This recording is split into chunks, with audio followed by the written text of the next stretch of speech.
Autoline After Hours is brought to you by Bridgestone Tires, solutions for your journey. Hello, Gary. John, how are you? I'm doing good. And boy, we got a lot to talk about on today's show. We do. But first, we should point out that today is opening day in Detroit, opening day baseball in Detroit, which is almost a holiday. And almost a holy day. Well, that too. And I just wanted to, here's a point that goes to the resilience of Detroit. Okay. So this applies to everybody, including the automakers. So I was looking, I'm not a big baseball guy, but I was looking at some stats.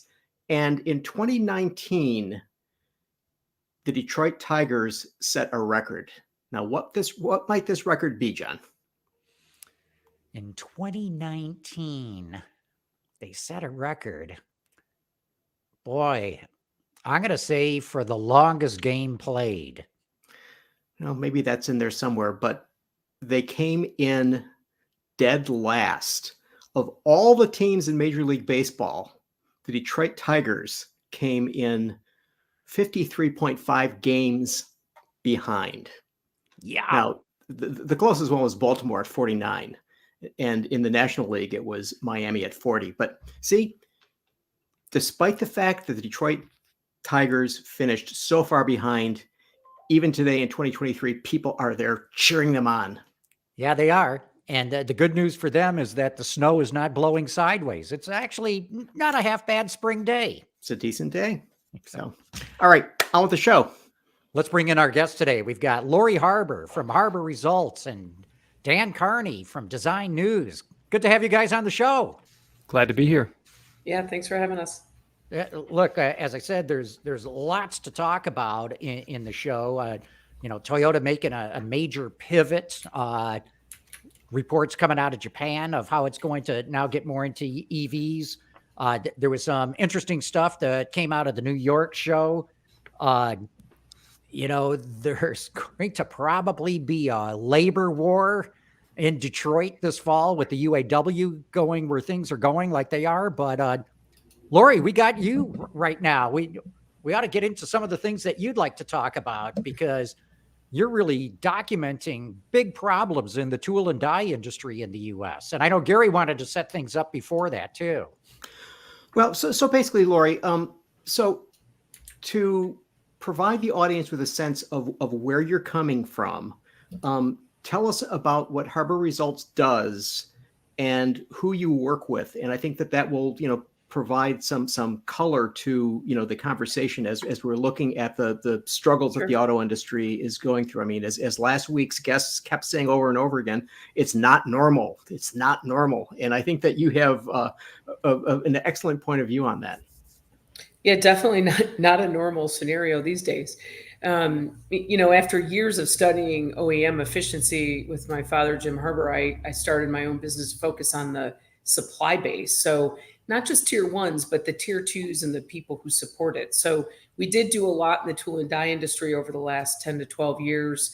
And tool and die being those people who are making stamping dies that stamp out all the Class A surface and underbody parts of the vehicle. And then molds, people who are making, instrument panels and fascias, grills, headlamps, things of that nature, along with dies that make die casting tools, right? So the powertrain, the blocks, the heads, that type of thing. So a lot of these are small and mid-sized companies, so under 50 million in revenue. I guess you'd probably call that more small than mid-sized. A lot of family-owned third and fourth generation companies that have been started and have grown through the years. And these used to be some of the best jobs in the world, right? Very, very good paying jobs, very good skill. And frankly, you can't make a car without a tool maker. You can't make a stamp part. You can't make a die cast. You can't make a mold, right? Or a plastic part. So it's very critical to the industry. And we've been studying it and benchmarking it. We've seen some great improvement over the years, but it's a tough space because you don't sell pieces and parts. You sell a one-off, they would call it a snowflake, right? No tool is the same. So you make one and you ship it somewhere, and then we make lots and lots of parts off of it. So it tends to ebb and flow with product development, and product development's been very interesting in the last, call it 10 to 15 years. Coming out of the Great Recession, we We launched a ton of new products up to 2020. And then we kind of said, let's go after this BEV market. So we had a little bit of a dip, and the industry was slow in 20 and 21, not because of COVID, but because there just wasn't a lot of product launch. Now you've got this onslaught of new products coming in 20, and they're coming in more of 25, 26, 27, but a tool maker sees that 18 to 24 months before they actually go to start a production. So next year and in 25 and in 26, lots of new tool volume. That said, we've lost about 10 good tool suppliers over the last 6 months, and not little shops, but 50 million plus mold makers and die makers that have just said, I don't want to do it anymore. Too much pressure from China and too much pressure on cost. That's been the issue that we're seeing. So we're in a lot of restructurings right now, not to mention production suppliers, tier ones, stampers, molders. People are strained right now. It's, PPP and federal funding is gone. And now banks are saying, we have a banking crisis too, right? So banks are saying, I need to get whole on my loan. So it's a tough market right now. And yet it's got a great future for the balance of the decade. Well, you say it's got a great balance, but because of all these EV product launches that are coming like a tidal wave. But as you know, you need a whole lot less tooling in these EVs than you do an ICE vehicle. So what are your tooling people telling you about that? I mean, does the tidal wave of launches offset that, or are they worried about after the tidal wave what happens? What are they telling you? It's a mix right now because you're at a tipping point. Although I have a lot of new battery electric product coming that has probably 40% less tooling is basically the math that we've looked at. I also have a ton of new ICE product coming. All new T2XX, all new F-Series pickup truck, all new Ram, all new Jeep Wrangler, or, Wagoneer. So they're all turning over for what might be the last full all new ICE product on some of those vehicles. But when those trucks come into the market, they were launched in tooling in 2017. So now 24, 25 is that 8-year, redo. It's hundreds of thousands of tools. So the demand in the next 3 years is a lot of ICE product in addition to it. So you almost have more tooling than you might have 10 years from now when we're just turning over battery electric product. Then why are we losing tooling companies? Tremendous strain on price, right? So when we look at China, they are outbidding our North American tool makers 30 to 40% lower. So they're pricing them out of the marketplace. And if you're an OEM who has to launch BEV and ICE product, lots of new models, lots of new tooling, that makes my budget more constrained, right? My capital budget more constrained. So they went to China years ago. You remember, John, we talked about this years ago when we did work with Jim Harbour, right? We'd sent dies to China and we started making, body sides and door panels, shipping them over here and running in GM, Ford, and Chrysler plants. And now, we had COVID hit where we couldn't get tools out of China for a while. But that move 20 years ago sort of decimated our industry. It reduced the number of tool suppliers dramatically. COVID comes, now they all want to move those tools back. Well, we don't have people. We don't have skilled trades. Nobody wanted to go into that tooling market. We had about a 15-year gap of young people not wanting to go into tooling. So our capacities dropped tremendously. So now they want to reshore it, but they want it at target pricing of China. And that's just not doable. Material cost alone is more than what these Chinese are discounting tools at. So hey, look, what you're saying, this has got national security implications, what you're saying. Absolutely. Absolutely. It's one of the reasons that President Trump put tools with the 301 tariffs. Every die and every mold that comes out of China today has a 25% tariff on it. But if the China tool maker drops the price 40% on a set of line dies that cost you $1 million, that's a substantial amount of money, especially when you add it up over thousands of tools, right? So, but the national security risk is designs that have been replicated in China that have been sent over from suppliers here. It's a massive issue, and we've been doing a lot of lobbying to try to maintain this tool industry. My concern is fast forward 5 to 10 years, I bought a set of dies out of China. Who's going to fix them if they break, if I don't have any tool suppliers left? I can't send them back to China for repair. So Laurie, what is the extent to which OEMs are at all involved in making their own tooling, or is it all done by suppliers? It's changed quite a bit. Back in the 80s, when we were looking at the stamping press rooms at OEMs, they were making, GM and Ford were making a lot of their tools in Dearborn and Flint and in other places that they have stamping facilities. GM now has a tool shop in Flint still, but they have their main facilities in Brazil and Korea for dies only. So they'll make tools in Korea, ship them over here, and productionize them in their stamping plants.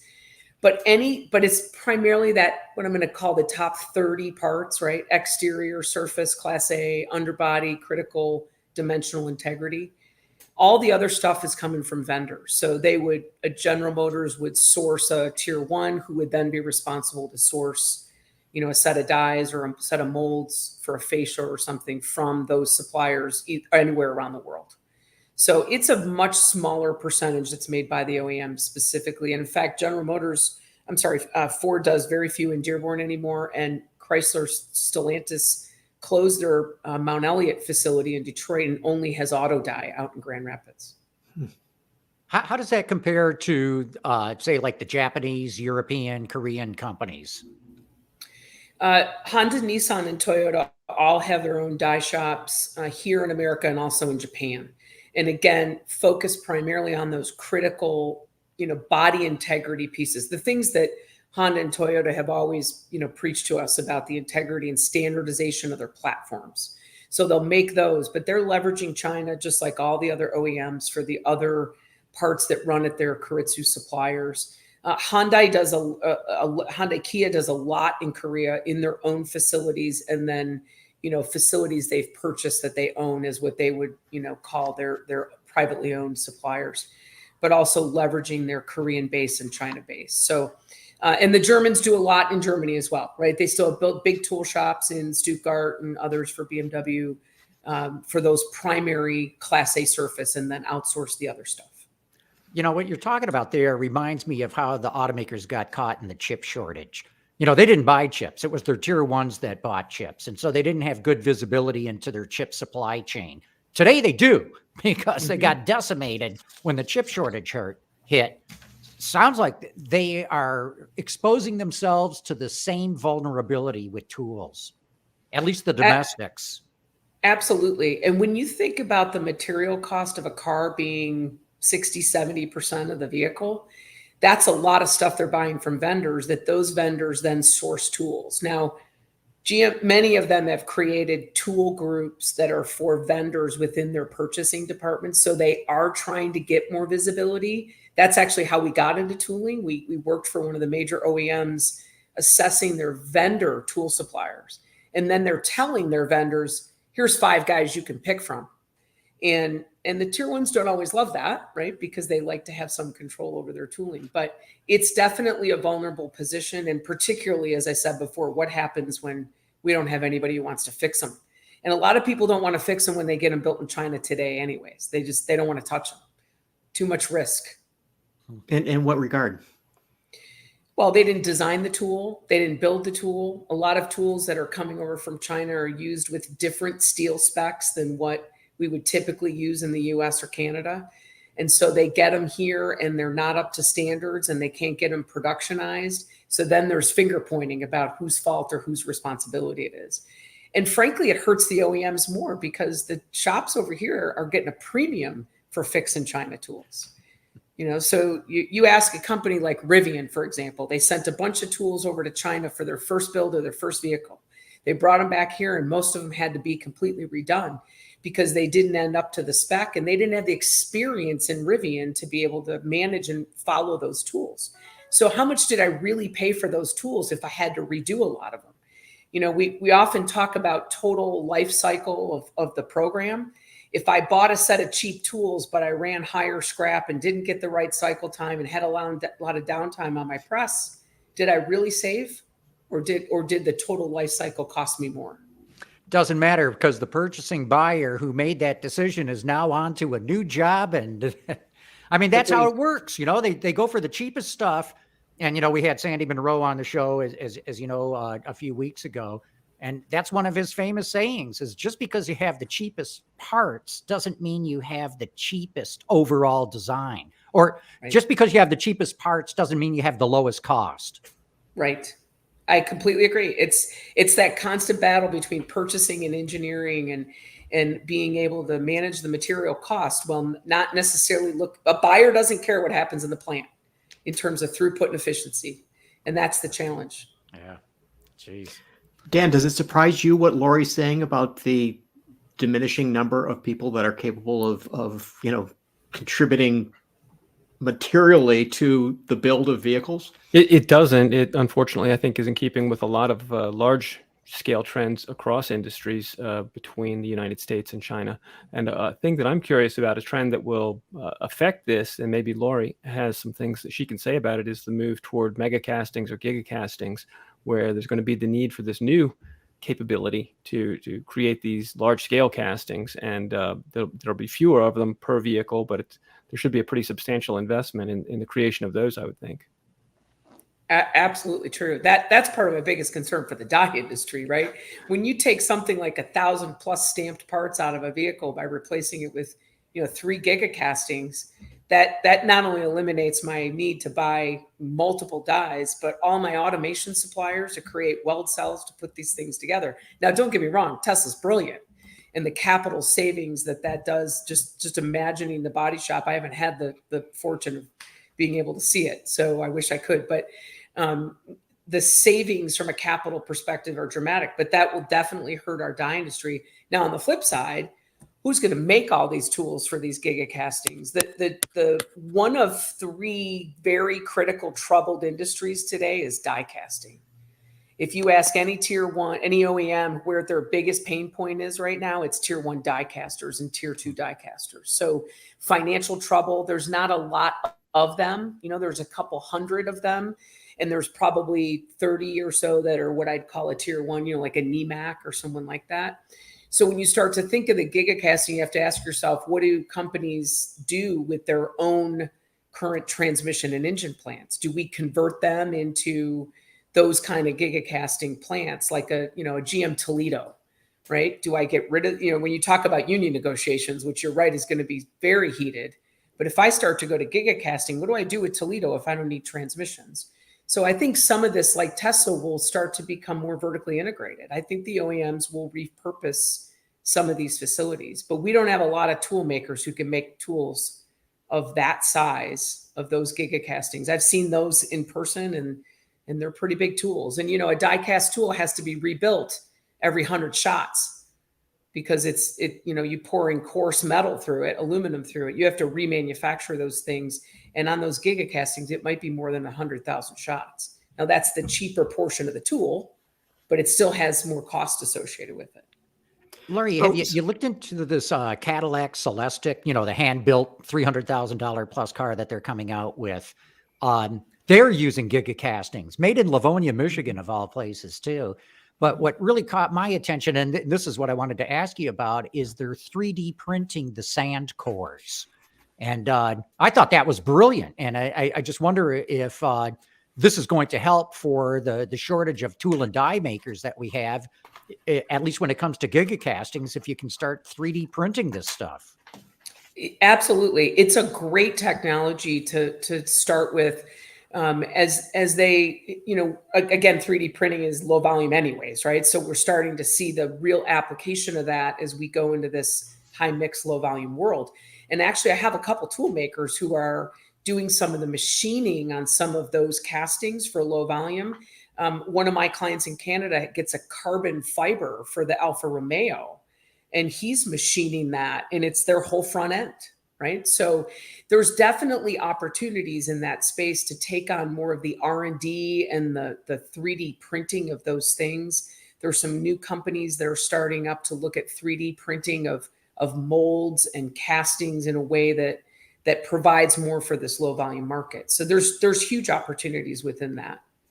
So Laurie, explain something here. So, okay, you said earlier that die casting is sort of not as solid as the industry might like it to be. So Elon comes in and says, okay, we're going to have gigacastings. And, he goes to Europe and he gets the technology and he begins to do that. Okay, so now we're going to have this coming back here and more companies are going to be wanting to do it. Does the skill set reside here to do that?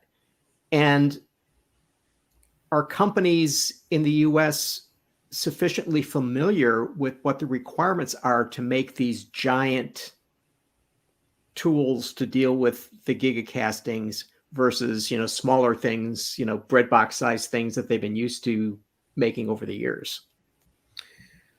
I would argue that we're losing the skill. The die casting industry, if I walked you around any of the plants, we do a lot of work for the North American Die Casting Association. You walk around those plants and the skill is aging. Think about the new generation of worker. If you've been in a die casting plant, there couldn't be a worse environment. It's hot as hell. It's dirty. It's smoggy. You just can't eliminate some of the smog associated with melting the aluminum and then heating this core and cavity together. So, plastics processing, die casting, I'm pretty sure where my kid would choose, right? So you have this aging population of people that want to even work in a die casting facility. Now, the new technology that Idris put into that machine makes it, a cleaner process. The tools are massive. You've seen the pictures at Tesla. So skill wise to build those tools, we don't have, I can't think of a die cast tool maker in the US that has the tonnage capability to lift the tool after they machine it on the block, right? So they have that in Europe and a little bit more of that skill in Europe, but we would absolutely have to develop that here. And right now, most of those tools are coming from Asia. Now, there are definitely some die cast tool builders that make tools for Tesla right now. Not quite of that size, but we need to grow more of that skill. And it's been a troubled space. There's been a lot of private equity in and out of it and consolidation of companies over time. And right now they're feeling the pain. The turnaround folks are doing a lot of work in die casting right now. Is Idris positioned, do you think, to dominate these mega castings? Well, I think they do right now, but there's definitely 2 or 3 companies that are now starting to look at their own version of the 9,000 plus ton, die cast machine. But right now, to the best of my knowledge, they're pretty much owning that market space because they really invented that machine and did it with the design assistance of Tesla. So are you saying that shops in the United States may not even have the machine tools, the boring mills and what have you, in order to make these massive tools that will be required by Cadillac and whomever else going forward? Absolutely. A 9,000 ton tool requires an incredibly large bed of a gun drill or a boring mill, right? So there's definitely some very large axis machinery, that DMG and Makino have produced with, very large surfaces. Or if you go into the aerospace world, right? If you go to aerospace, you see some of these very large bridge mills that can do this type of work, but it's not the common, right? It's not the norm. Most of our tool makers have a traditional, size of a gantry mill that would do a fascia tool, which are large today too. But those die cast tools are very different in terms of the actual core and cavity and the frame in which they sit in. So there's been some investment in some machines, but it's not thousands of machines. The capacity is going to be limited. Speaking of the size of those machines, we're talking about repurposing some existing facilities. How many of those are even going to be able to handle machines of this size without having, a giant excavation to pour a new foundation that's deeper and heavier? Well, that's exactly it. And if you're a tool maker with the strain I'm talking about, I got to have some guarantee to even walk into this business if I'm going to buy a machine like that, right? Because the difficulty right now is that there's very little extra cash flow. Remember, we've talked in the past that payment terms and tooling are horrible. You sign up for a deal today on PPAP terms, and that product's not launching until 2026. I could go 24 to 36 months before I see any payment. So I'm investing in the casting or the steel, the P20 steel to make that tool. And I'm investing in all the labor and everything that goes into that design engineering. So if I'm buying a press or a gantry mill that costs me $7 or $8 million that I've got to capitalize over time, I got to know I'm going to get some work. And that's just not cash that many of these tool shops are sitting on today. The number one issue at a tool maker is their line of credit. It's typically more, some cases, as high as their revenue. So, Laurie, is that an American practice that the car companies do not pay the tool and die people until production starts? How do they do it in Europe or Asia? It's the same. PPAP terms. Wow. There are some OEMs that will stray to an 80-20 scenario but it's still about the timing of it, right? Ideally, what you want to be able to get as a tool maker is 30% down and sign a purchase order so I can buy the steel, another 30% halfway through, 30% when I deliver the tool for you, and then hold 10% out for PPAP, because I don't have any control over PPAP. The tier one does, right? But what's typically explain PPAP for those who don't know. Yeah, so this is when the vehicle goes through, their product evaluation and make sure that every part on the vehicle is certified at the specs that are required from an engineering standpoint. So if I make a bumper fascia tool and I sell that to a tier one, that tier one's got to go through all of the steps and the stage gates at the OEM and be able to produce a production ready part that meets all the specs and all the quality standards. That's a checklist, on the OEM's launch of a vehicle. Once they have everything PPAP'd, then they can launch the vehicle officially for saleable product. But the tool maker has no control over that. They deliver a part that's to spec for the tool diagram, and then it goes into that tier one's press and may run slightly differently, right? So that those payment terms vary by OEM. There has been a lot of modification over the years. At times, OEMs have paid better or worse. It tends to be a supply and demand thing. But your tier one also has as a say in it, because if the OEM writes the purchase order to the tier one, that tier one can arguably do whatever payment terms they want. Even if the OEM pays them progressively in that 30-30-30, the tier one might say, no, I'm going to pay you 40% at halfway through and the rest at final. So it just depends. There's two players in the game, right? So Laurie, we've talked about gigacastings and body sides and things like that, but the industry also is involved in making tools that make little things like this cap that I'm holding up. And if we look at interiors of EVs in particular now, a lot of the buttons and switches and things like that are going away. Is that another factor that is affecting this industry? Absolutely. As it's one of the big areas that we've removed the number of tools in our forecast from, because as you go to an iPad, I mean, you look at a Tesla vehicle, I mean, there's one knob on that door, right? Now go into my Chevy Tahoe, I've got, 25 buttons on my door, and then all the buttons on the instrument panel and everything that goes with that. So yes, I can do things on the screen, but I can also do it with buttons, right? And so what I think Tesla's done such a great job of is, this is the vehicle I make. You either like it or you don't. If you don't like the screen, then don't buy the car.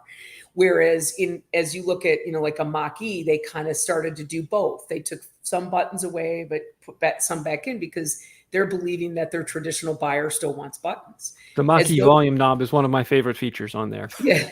Right. So you will definitely see the smaller mold builders that make, that cap you're holding probably runs 16 up in a 16 cavity tool and runs in a 200-ton press. Those tool makers are very affected. And a lot of that stuff was in China already, though, in fairness. We were making a lot of those smaller tools in China already. Interesting. Hey, look, we're just about halfway through. Why don't we take a quick commercial break, come back with a lot of news to talk about as well here. So we'll pick that up when we come back. How do Bridgestone tires stop shorter on what roads? It's their HydroTrack technology. But you don't have to know how the science works, just where the brake is. What really matters is they're Bridgestone.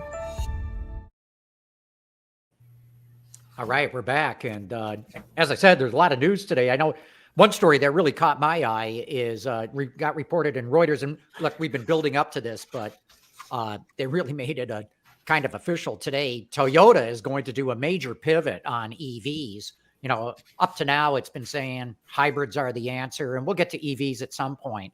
But now that Akio Toyoda is out of the picture, no longer CEO, they kicked him upstairs, as I say. This new guy, Sato, sounds like he's going to put them on a full court press. Dan, I don't know if you've been following it. What do you think? To me, this is big news that Toyota seems to be going in a new direction. I don't know how much time you've spent speaking with Sato in the past. I've always enjoyed talking to him. He's really savvy. He's an engineer, and I think he's exactly the kind of person that they need at this point to try to get things moving, since I think they've fallen a bit behind. Yeah. So the aforementioned show with Sandy Monroe, I mean, Sandy said quite unambiguously that he believes that Toyota is going to just go like mad and catch up to everybody. The thing that I sort of wonder about is, I was looking at market caps this afternoon. Okay. So Toyota's market cap is $229 billion. Now, admittedly, Tesla's at $582 billion, which is significantly more, but let's put them to the side. So then you look at Ford, they're 49.46 billion. GM is 48.42 billion, and Stellantis is 50.65 billion. What does Toyota have to worry about? They're doing just fine. Well, they're not doing just fine. Oh, come on. Yeah. 229 billion market cap? That's market cap. But, you know, here's one thing that I found that I was astonished to find. You know, Number Toyota's one losing- seller in the world? Toyota lost money in North America last year. For the first time. For the first time. First time. And in fact, the floor fell out from under them. In 2021, I got the numbers right here. They made a $4.1 billion profit, which is a very good profit. Last year, they lost $558 million. What the hell happened? Do you know who Toyota's demographic is? Baby boomers. I think, yeah, you're right, Dan. No, you're absolutely right. But here's the thing. Their revenue went up last year in North America. But they went to a $4.5 billion swing, from a $4 billion plus profit to a more than $500 million loss. So I don't think things are going well for Toyota. Certainly not in North America. I contacted the company to say what's going on. They said, "Oh, our raw material costs went up, and we're investing in our digital transformation." And I thought, well, so's everybody else. But we haven't seen it's a collapse of profitability, which I found stunning. Well, and they've also told me that it's mix related, right? We don't sell $70,000, F-150s, and our trucks don't command the same kind of pricing, and our mix is still largely cars. So what, Laurie? They were making $4 billion, and then it evaporated overnight. It was the first quarter of last year. All of a sudden, so John, are you suggesting all of this loss is predicated on their not having EVs in the market? No. I don't say that at all. Something else is going on inside the company. I don't know, and only in North America. They're fine in Japan. They're okay in Europe. They're doing okay in China too. Something happened in North America, and it happened big. I think the rise of Hyundai and Kia is what happened to them. That's a factor in it. I've also heard that this plant that they're sharing with Mazda, where is that? Mississippi? I can't remember off the top of my head. Alabama, I think. Alabama, right. They didn't get very much product out of that plant. I'm looking at the numbers now. They sold combined Mazda and Toyota under 20,000 units for the first quarter. That plant should be making, 3 times that easily. And so I don't know if that's part of it too, but I'm telling you, something went big time wrong in Toyota North America starting last year. Yeah, I think Sandy said it on your show too. I mean, I agree with him. I think there's going to be a major restructuring in that business. We saw a lot of complexity come into, those were some of the most efficient assembly plants in the world here in North America. And we've seen a lot of complexity. We've seen them stray from some of their very good standardized processing that allowed for that efficiency. You walk through some of those plants now, and they're not nearly in the same vein as what we even saw in the 80s and the 90s. So there's definitely some step backwards that has happened with the change in complexity. And I think that the restructuring that Sandy talked about is absolutely going to happen. Today's announcement was, I think, just the start of what you're going to see more of from them. Well, it wasn't an announcement. I mean, Reuters is breaking the story. Yeah. Toyota has not come out and said this. But look, I've talked with two fairly senior level Toyota executives based in North America, and they strongly hinted big changes are coming. With their strategy that has been all in on hybrids, and yeah, we'll get to EVs, but we're going to do a bunch of compliance stuff before we really get serious. And now Sato seems to be saying, no, we're getting serious right now. Isn't Toyota still doing a lot of research and development, though, on the hydrogen side of things? Are they throwing that away for EVs, or? I don't think so, because, look, the car companies that are most heavily invested in hydrogen are in Japan and Korea, because there are massive subsidies to do so. Both of them import most of their energy, i.e. oil, and they see hydrogen as a great fuel for the future, because they're not going to have to import that, and they'll be able to manufacture it right in their home country. So there's massive subsidies in Japan and Korea to do anything hydrogen. That makes sense. All right. So here's something that I found in the quarterly earnings report, even more astonishing than the alleged collapse of Toyota. Jeep. Compass down 5%, Wrangler down 17%, Gladiator down 24%, Grand Cherokee down 27%, Renegade down 59%, Wagoneer down 59%, Grand Wagoneer down 59%, and Cherokee up 31%. That's 31 vehicle is up. What the hell is happening there? It might be called Bronco. That's going to have some effect on Wrangler, but not some of the other models. Well, yeah, no, Bronco Sport too. I think that's been hurting Cherokee and Renegade. I think Jeep has been on the trajectory of the fad of Harley Davidson in the 90s. Everybody wanted a Harley. Harley stores grew up everywhere. They commanded a huge price. People built custom ones because you couldn't get a factory one, so they built their own. All the TV shows started up. Wranglers were following that same direction, and eventually the market's oversaturated. The fad goes away. They also have the highest inventory by brand right now. They have 120 days of inventory back on the lots for Jeep, the Jeep brand specifically. It's the second highest in the market today. Whoa, and they're offering Laurie. incentives. Whoa, what you're saying there is fascinating, because one of the, GM had a really good month, a really good first quarter. Mm-hmm. And because they've gotten more inventory back. But if Jeep has got that much inventory and sales are down, like Gary is saying, yeah, what the hell is going on? And incentives. You can get that, that Grand Wagoneer is 120 sticker price, but you can get incentives under 100 now. Whoa. Well, another interesting thing is that, so the aforementioned Cherokee, that is the one that is up, is built at the Belvedere plant. What did they announce about the Belvedere plant? Right. Closing. Mm-hmm. Well, then sales are up because it's a blowout sale. I mean, seriously. Gary, what do you think is going on? Given the fact that the Wagoneer and Grand Cherokee are fresh vehicles, okay,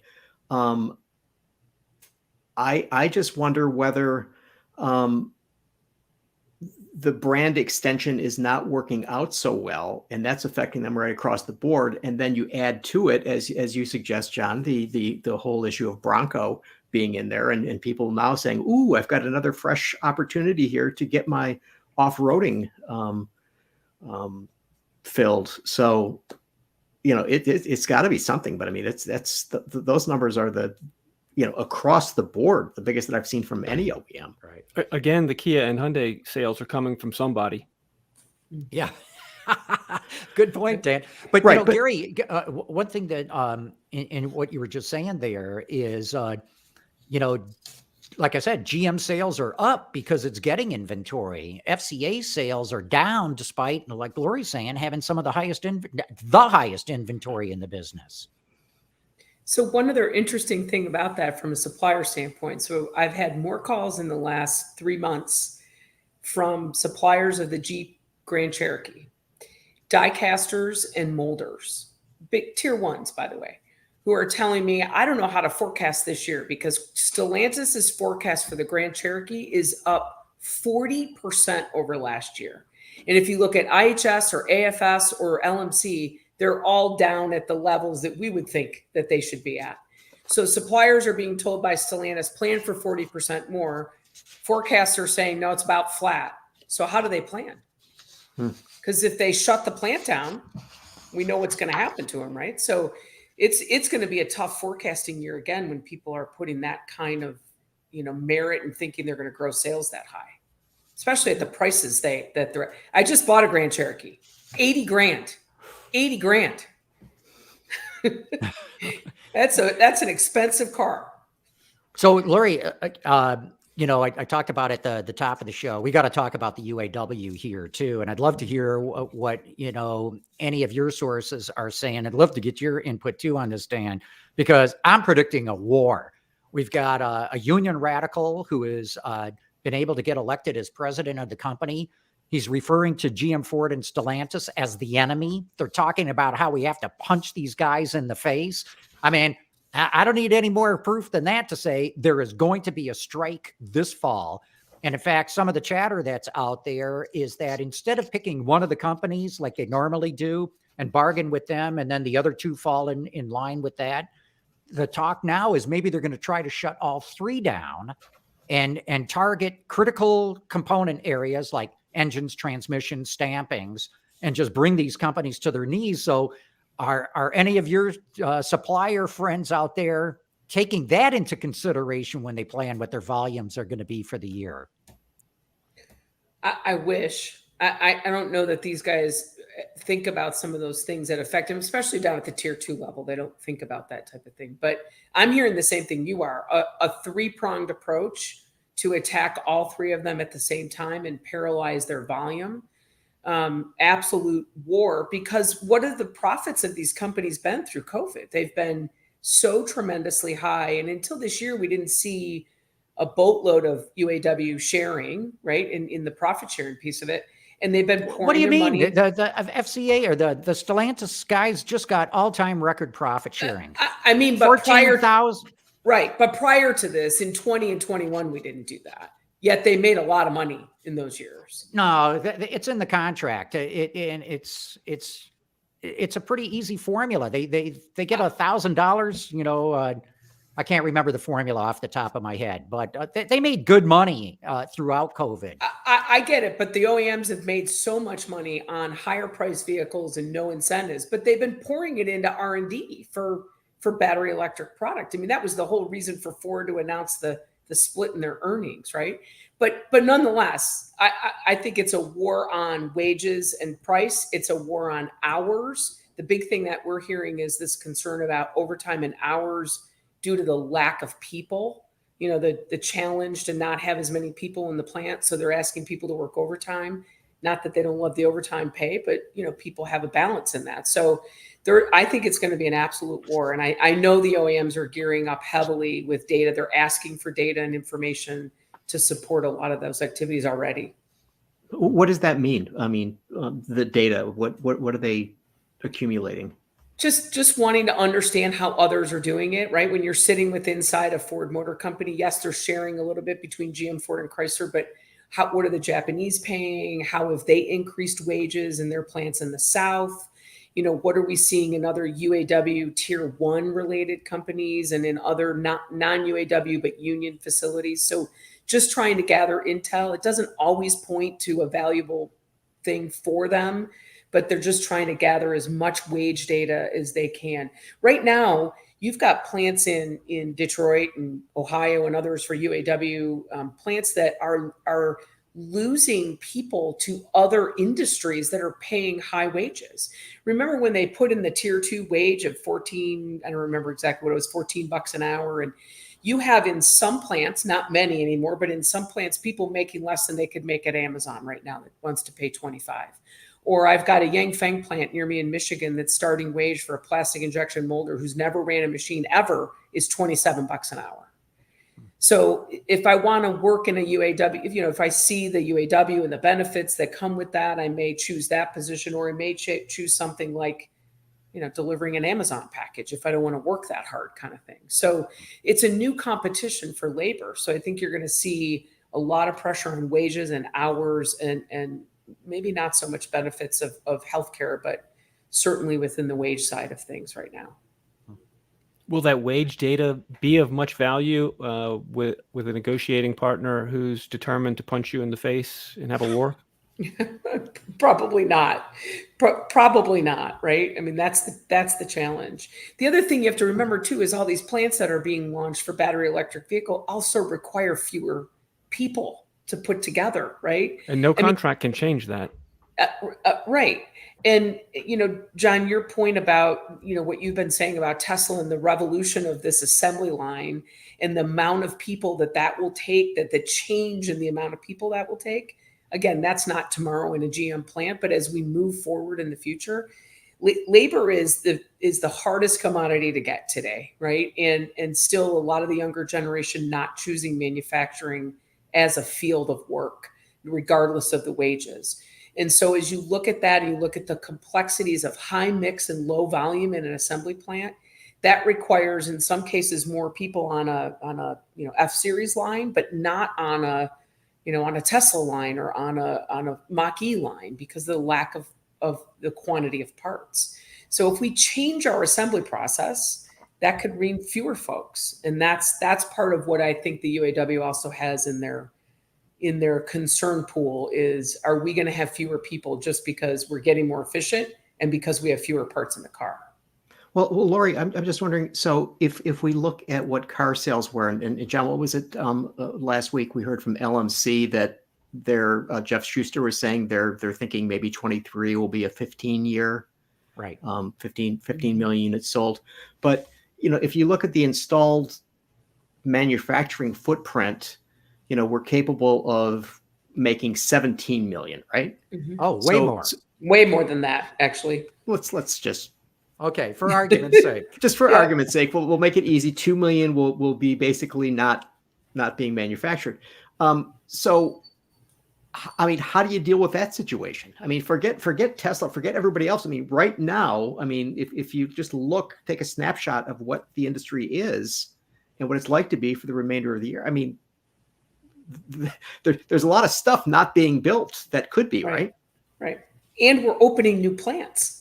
And we're actually shrinking utilization, right? So I know we closed Belvedere, right? But we reopened Spring Hill, and we took over Cami, and we're building Ford's Memphis Blue Oval facility. So we're adding more capacity to convert to battery electric product, and that's shrinking some of the utilization of these facilities, which is part of the challenge around as we get more efficient in terms of hours per vehicle, and then we reduce the demand because we're making this conversion.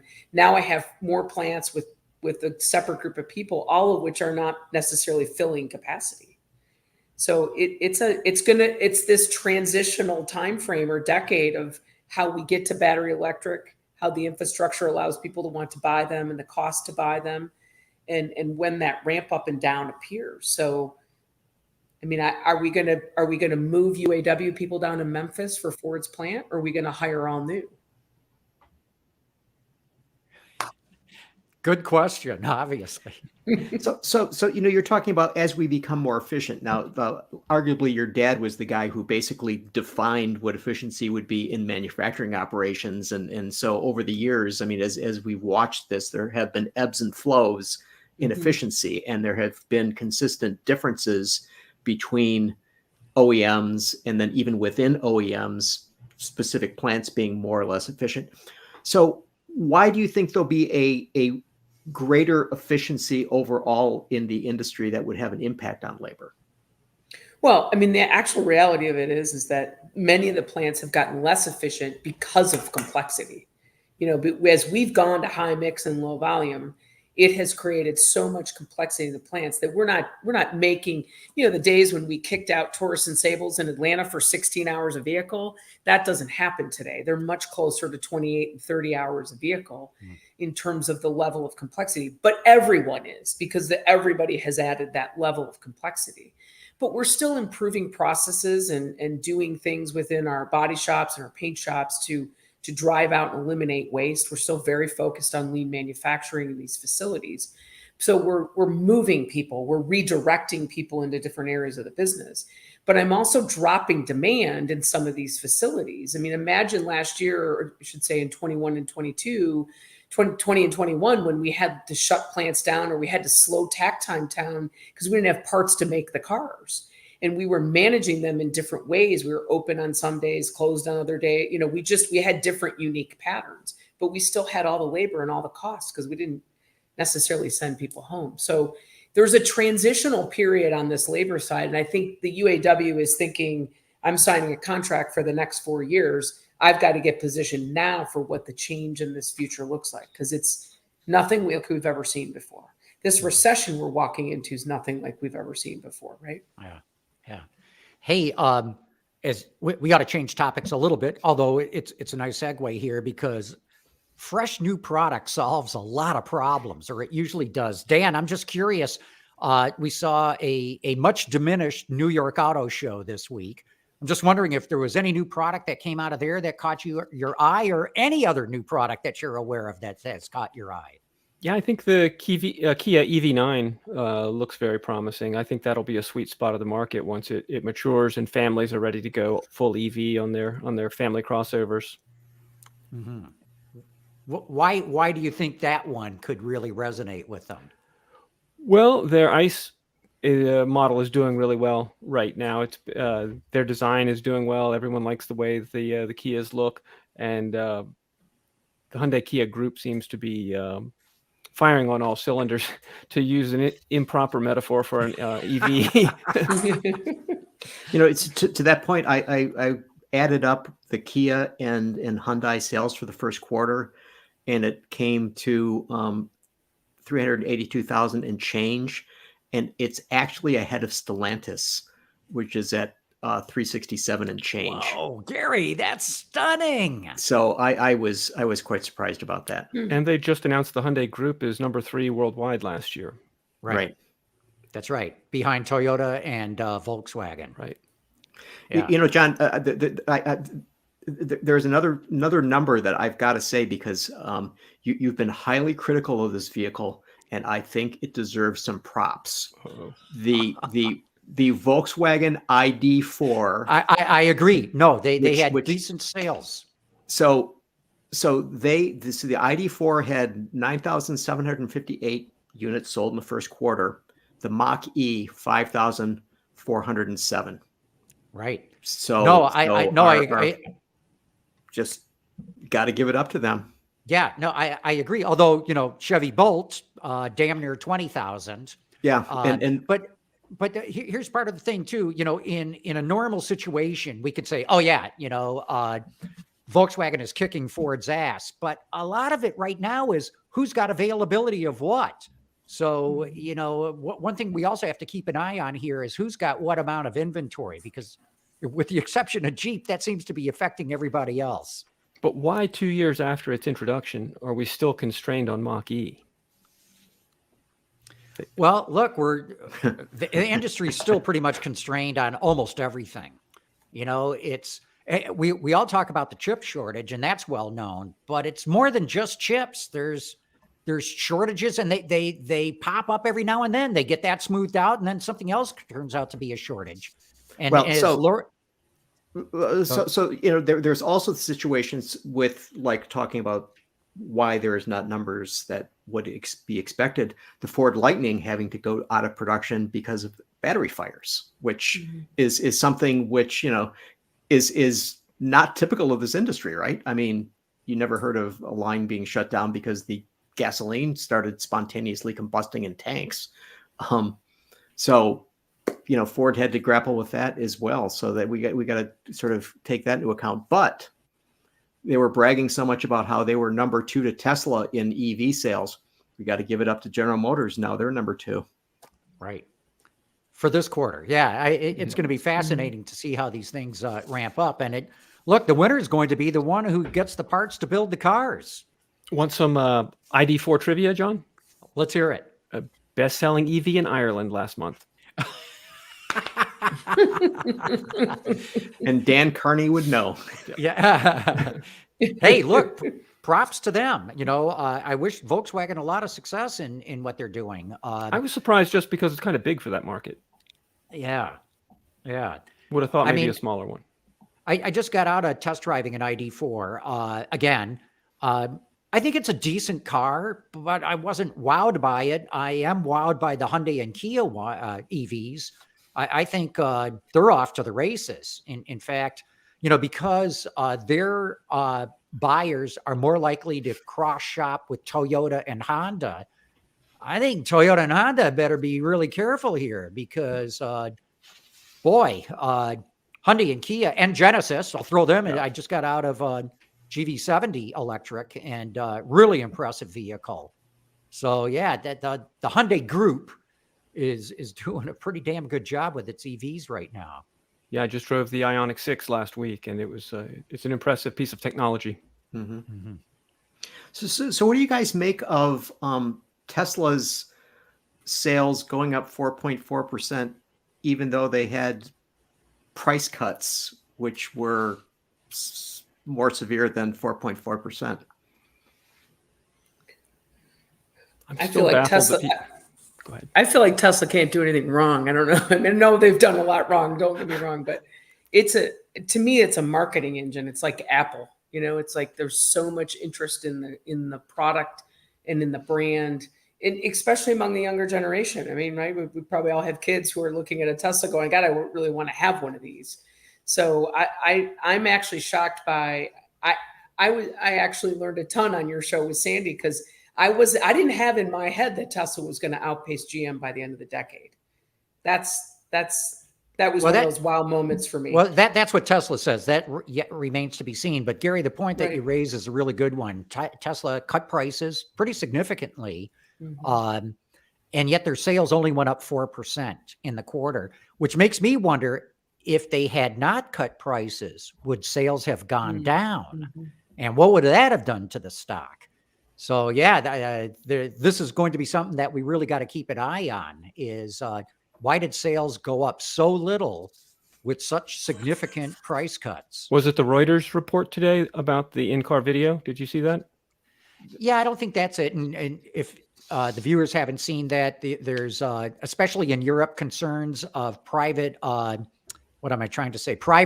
issues with Tesla car cameras capturing people walking by, street scenes and things like that, and big privacy issue. But that came out today. It's the last 3 months where sales only went up 4% despite all the cuts. That's just an example, though, of the ongoing issues with Tesla that concern me tremendously. I wouldn't buy one because of it. They say in the Reuters report that Tesla employees passed around this video of the car running down a child.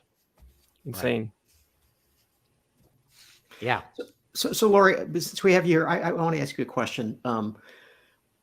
You mentioned Rivian before. We've seen that Lucid is having problems ramping its vehicles. Faraday Future is not doing so. I mean, so is it really, really difficult for startup companies to build vehicles? I mean, and the easy answer to that is yes. But I mean, what's behind this? Well, it's different at each company, right? I mean, Rivian has just had a tremendous amount of execution problems within the facility itself. They had some supplier challenges as well. But you go into the facility there, it's so completely different than what I would see in a traditional GM or Ford facility in terms of how they chose to execute on certain things and the complexity that they originally had in the what you were allowed to order as opposed to originally there was no standardization of the product that you could really spec your own. They've had super big challenges getting those presses, those old Mitsubishi presses that they purchased. Remember, they bought that plant and all the equipment for, what was it, $16 million, right? And those presses were from like the Diamond Star days, the Mitsubishi Chrysler joint venture. So getting them to, getting them retrofitted, getting them to run with a lot of these original Chinese tools that were produced and not built for that press line of that kind of technology. So they've had to offload some of that stamping to their suppliers, at least temporarily, so that they could run them. So they've tried to get different people to run their tool shop over the year, or their press room over the years, and then just executing at the assembly. They had a lot of people that were hired that I interfaced with in the early part of their startup that they were fresh out of college. They had no automotive experience whatsoever. The head of purchasing spoke at an OESA event, and I think my kid was older and he had no experience whatsoever in terms of what to purchase and buy. So we got into some tooling discussions and things of that nature. It was foreign to them, right?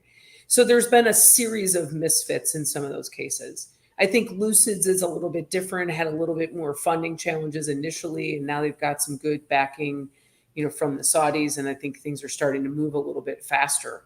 Every one of these has its own different level. I mean, I was in the old Lordstown facility, and that's a challenge of execution. So everyone's different, and I don't know that you can put a sweeping statement across what their challenges have been. Good. Well, Will hey, they make it? What's that? Will they make it? Rivian?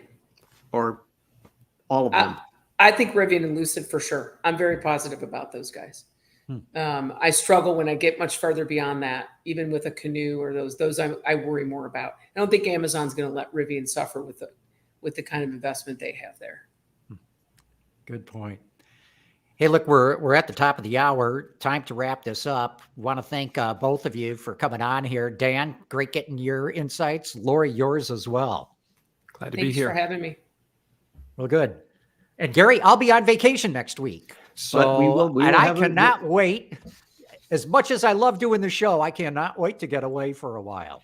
All right, but there will be a show. We're going to Yes. have Ken Morris from General Motors, who is deeply involved in their electrification programs and autonomy and other things. And Lindsay Brooke will be on, and Pete Bigelow from Automotive News. So it'll be a great show. So John will be vacationing. We'll be working hard because, as I said at the top of the show, in Detroit, we're resilient. Real good. Thanks, everybody, for having tuned in. Autoline After Hours is brought to you by Bridgestone Tires, solutions for your journey. If you like this program and would like to learn more about the automotive industry, check out our website at autoline.tv or look for us on YouTube on the Autoline channel.